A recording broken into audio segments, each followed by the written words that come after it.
Welcome to Amplifyre's interview series. My name is Kristian, and joining me today is the CEO at Yameo, Maciej. Maciej, welcome to the series. How are you today? Hi, Kristian. Thank you for the invitation and having me here today. I'm doing fine, and how are you? I'm very good, and today we're talking about a very interesting topic, and not one that's usually covered in software development: fixed price proposals. So maybe to start us off, how does the use of fixed price quotations minimize financial uncertainties and provide clients with a clear budget, improving project planning and predictability? As a customer, you always have fixed budget, and you always want to deliver the best software you can.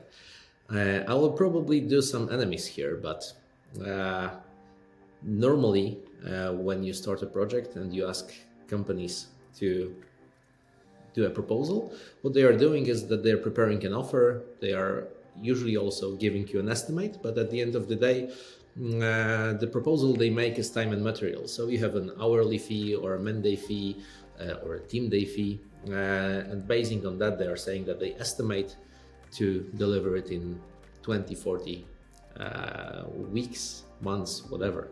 And they are not really motivated to foresee any of the issues and risks that there might be during the project.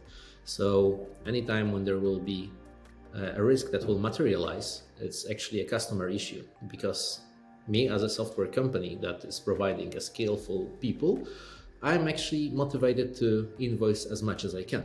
And I'm not looking at your budget, because my goal is completely opposite to yours. And having this in mind, when you are delivering a fixed price project, you are actually on the same side as the customer. So you have to fit into the budget. You have to think about all of the risks that might happen. But to do so, first of all, you have to have a domain knowledge. So not only skillful people, but also domain knowledge about the projects that you are going to deliver. So each time when you are doing a proposal, you have to know what you are talking about. So I'm not only Java, .NET, Flutter developer, but I have knowledge in healthcare, fintech,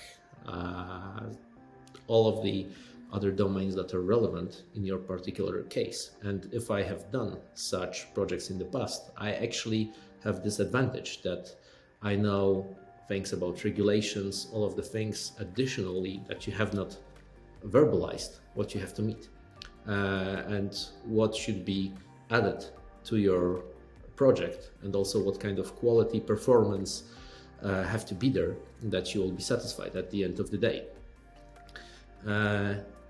And if I don't have this knowledge, I'm not able to give you those fixed price quotation. And I'm always telling that it's an issue to pretty precisely estimate what you want to have delivered. And as a skillful company that have done such projects in the past, we have the experience, we have the skills, and not only software development skills, but also project management skills to deliver it in the timely budget and quality manner as you expect. I think we should talk about a little bit from the other side here. So how do fixed price projects incentivize software agencies to work more efficiently, and what impact do delays or scope creep have on their profits? So as a software company, I have to foresee all the upcoming risks that may happen in the project, but also have an idea how to manage them. So if they happen, my goal is to fix them as soon as they occur, or try to act in a way that they won't materialize. In this way, I'm actually on the same side as the customer is. So my goal is for the project to be successful, and if there will be any risk, I will help you fix it, or actually it will be my role to fix it in majority of cases. Of course, when you are developing software, there will be always a scope creep. So at the beginning of each project, you have to try to write down all of the requirements. You have to know it, because otherwise it's very hard to estimate. But the issue is how detailed those estimates have to be, and those requirements. Because if you go too far, it's not always good. One thing that is certain, that there will be a change. One thing that life taught me is that every time when you start a project, and even if you will write very precise requirements, so you'll prepare a book of requirements with all of the use cases that you have, at the end of the day, what is going to be delivered, it's a completely different book. And if you will put this thing on production, after a year, it will be another book, because those projects are, if they are successful, they are living, and there are always changes to those projects. So depending on the project, depending on the domain, sometimes you need to go very deep into the details to prepare proper estimations, and sometimes just general points are sufficient enough to prepare such a quotation, because if you are skillful, you have done similar projects in the past, you know what the customer is talking about, you are able to provide the estimates for what is needed. And if you don't, you always have some backup plans, like you can prepare workshops, but the workshops that at the end of the day you will not only get the identified project, but also some kind of analysis and this fixed price proposals that I have mentioned. And about the change itself, it will happen. But the most important aspect is to manage expectations and to understand what the customer needs to have delivered.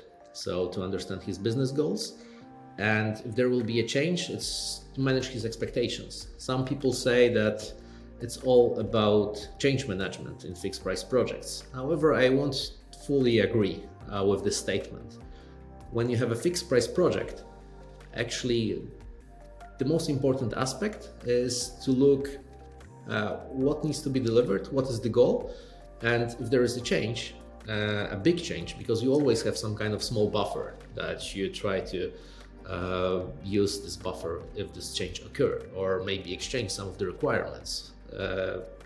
Just to be open and very transparent with the customer, and with all of those changes, you can reach an agreement what to do with it. Maybe you will need an extra budget, or maybe you will exchange some of the requirements, or maybe you will do it in the second phase. There are many options how to manage those aspects.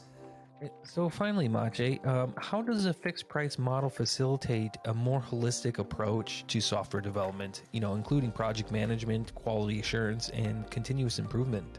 So first of all, if you are doing a fixed price project, you are not longer an HR company. You have to have a proper project management skill, analytics skills. You have to be a consultant usually also.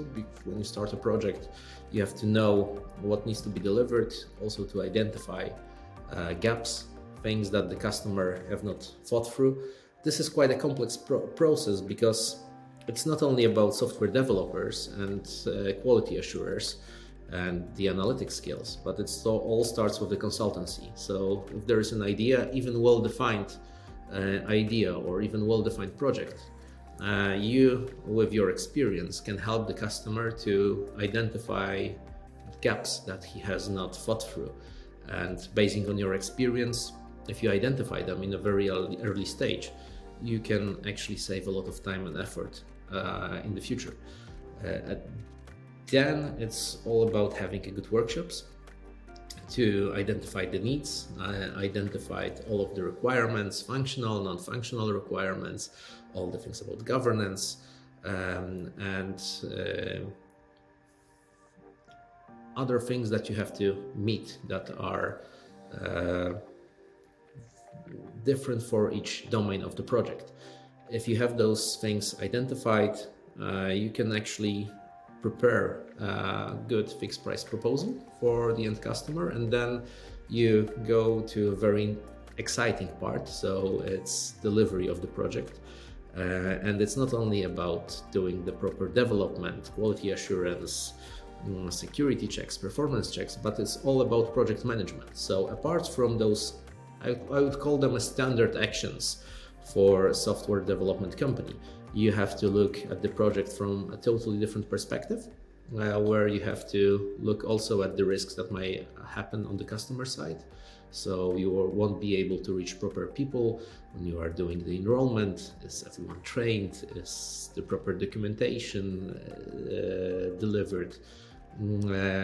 If we have all of those aspects identified and managed, because if we don't, there might happen some other things that the customer has not thought through. And then when you are delivering this project, you also have to focus on delivering sufficient quality that will be right for each project. For example, when the project ends, you deliver it. You usually sign some kind of SLA with the end customer, where you are forced to react in a timely manner, fix all of the bugs that will happen, fix performance issues, security issues, and if you do the project right, you won't be needed so much, and you are also motivated to deliver a very good project, and you can just focus on the future change requests that will happen for sure if the project is running and is successful. And I'm always telling that delivery of the project is actually the beginning of the story for us when we are working with the customers, because majority of other cases, software houses, when they deliver the project, that's the end. And for us, if we do a good job, we then do change requests or are involved in different projects in the same customer. This is why many customers are with us for more than 8 years. Mm-hmm. And I think, that kind of attitude is, building a relationship with your customer, I think is crucially important. And I'm sure there'll be probably plenty more questions about your processes and what you guys do. So if people are interested in finding out more about Yameo, where should they go? Yeah, they should visit our website for sure. It's yameo.eu, but they can also check us on Facebook and Instagram. So be invited. So links are in the description. I want to say, Maciej, it was really interesting topic. And like I said to all of our viewers, if you want to find out more about the process, feel free to go and reach out to them. And Maciej, just lastly, I wanted to say thank you so much for joining this interview today. Yeah, thank you so much for having this opportunity.